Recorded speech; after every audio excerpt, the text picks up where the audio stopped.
Sveiki, aš Max-Factor visažistas Aurimas Jagiškis. Šioje pamokėlėje jums parodysiu, kaip taisyklingai pasidažyti lūpas.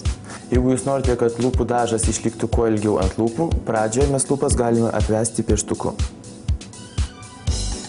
Duosiu jums mažą patarimą. Labai dažnai daug kas daro klaidą, pasirenka šiek tiek ryškesnį negu lūpų dažas pieštuką ir tiesiog nubrėžia labai ryškų kontūrą ir tik tada paryškina lūpas. Tokiu atveju po kažkiek tai laiko lūpdažio spalva visiems šiek tiek pranyksta, ar mes valgom, ar mes geriam, o lūpų pieštuko kontūras lieka.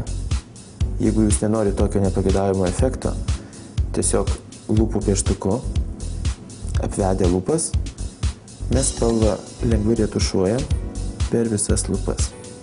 Lygiai tas pats dalykas galioja, jeigu mes norime ir šiek tiek pakoreguoti lūpų formą. Labai dažnai būna viršutinė lūpa plonesnė negu apatinė arba vien tik jos kampučiai.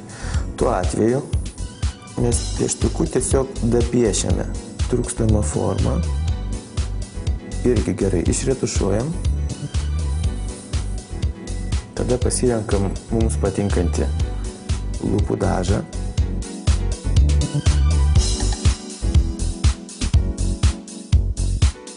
Šiuo atveju aš pasirinkau klasikinį Max-Factor lūpdažį Lasting Color.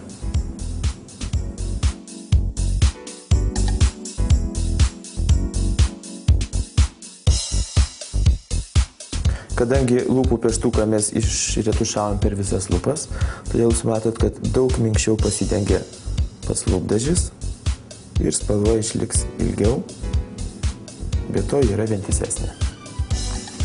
O jeigu mes norim labiau putlinančio efekto ir padaryti taip, kad lūpos mūsų atrodytų didesnės, tiesiog ant natūraliai išdažytų lūpų mes uždedam šiek tiek blizgio. Jeigu lūpos nėra labai didelės, lūpų blizgį stenkitės dėtis labiau per vidurį. Jeigu viršutinė jūsų lūpa yra plonesnė negu apatinė, stenkitės lūpų blizgį dėti prie pat kraščiuko.